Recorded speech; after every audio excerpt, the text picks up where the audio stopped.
புற்றுநோயால நடிகை பாதிக்கப்பட்டது அவங்களுடைய ரசிகர்களுக்கு மிகப்பெரிய அதிர்ச்சியை ஏற்படுத்தி இருக்கு. பாலா அவரு தொடர்ந்து அவரோட உதவி செய்யற விஷயத்துல மக்கள் மனசுல நிறைய இடம் பிடிச்சிட்டே இருக்காருன்னு தான் சொல்லணும். எல்லாரும் மன்னிச்சிருங்க அப்படின்னு நான் மன்னிப்பு கேட்க மாட்டேன், அன்பு எப்பவும் மன்னிப்பு கேட்காதுன்னு கமல் சார் சொல்லியிருக்காரு. இந்த பிரபஞ்சத்துக்கு நன்றி சொல்றேன் அப்படின்னு சோபனா அவங்க ஒரு சில விஷயங்கள் பேசியிருக்காங்க.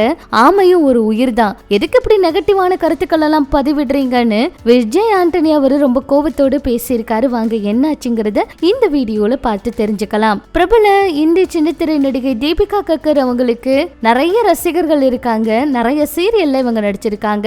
இந்த நிலையில இவங்களுக்கு கல்லீரல் புற்றுநோய் இருப்பதா தீபிகா கக்கர் தெரிவிச்சிருக்காங்க.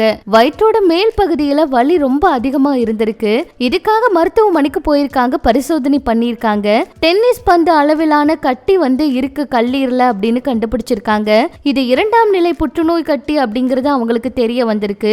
இது ரொம்ப கடினமான காலங்களா இருக்கு அப்படின்னும், என் குடும்பம் தான் எனக்கு ஆதரவா இருக்காங்க, உங்க அன்பால இதுல இருந்து மீண்டு வருவேன், எனக்காக பிரார்த்தனை பண்ணுங்க அப்படின்னு அவங்க தெரிவிச்சிருக்காங்க.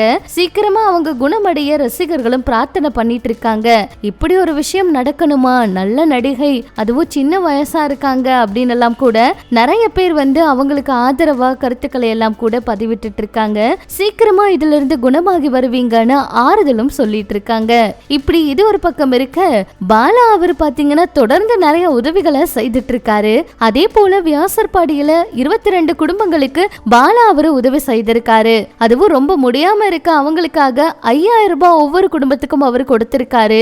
முடிஞ்ச உதவிகளை செய்யறதுக்கு நேர்ல போய் அந்த இடத்தையும் பார்த்திருக்காரு. அந்த இடம் பாத்தீங்கன்னா ரொம்பவே முடியாம மக்கள் சிரமப்பட்டு வீடு கூட இல்லாத நிலைமையில இருக்காங்க. நேர்ல போய் பார்த்து அவங்களுக்கு ஆறுதல் சொல்லி இந்த ஒரு உதவி அவர் செஞ்ச வீடியோ சமூக வலைதளத்துல வைரல் ஆயிட்டு இருக்குங்க.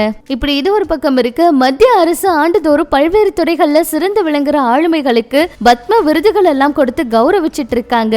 இதுக்காக சோபனா அவங்க விருது வாங்கியிருக்காங்க. இவங்க பத்மபூஷன் விருது வாங்கியிருக்காங்க. எனக்கு பத்மபூஷன் விருது கிடைச்சது கௌரவமா இருக்கு. மிகப்பெரிய மேதைகளோட இந்த விருது எனக்கு கிடைச்சிருக்கு. இந்த பிரபஞ்சத்துக்கு நன்றி சொல்ல விரும்புறேன். அதே சமயம் என்னோட குருக்களுக்கும் நன்றி, அவங்க இல்லைன்னா இது சாத்தியம் இல்ல.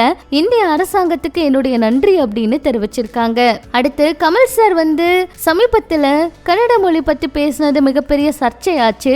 இதை தொடர்ந்து அவர் என்ன பதில் கொடுத்திருக்காருன்னா, எனக்கு சொல்லி கொடுத்த வரலாற்றையே நான் சொன்னேன், இது என்னோட பதில் அல்ல, விளக்கம். அன்பு எப்பவும் மன்னிப்பு கேட்காது அப்படின்னு சொல்லி அவர் இந்த ஒரு விஷயத்தை பதிவிச்சிருக்காரு. விஜய் ஆண்டனி அவரு ட்ரெய்லர் வெளியீட்டு விழாவில் கலந்துகிட்ட சமயத்துல வித்தியாசமா வந்திருந்தாரு. அவர் தான் சமூக வலைதளத்துல வைரல் ஆனாரு. கொலைகாரன் பிச்சைக்காரன் நெகட்டிவ் தலைப்புகளை வைக்கிறத சொன்னாங்க. எனக்கு நெகட்டிவ் அப்படிங்கறதே கிடையாது. ஆமை புகுந்த வீடு உருப்படாதுன்னு சொல்லுவாங்க.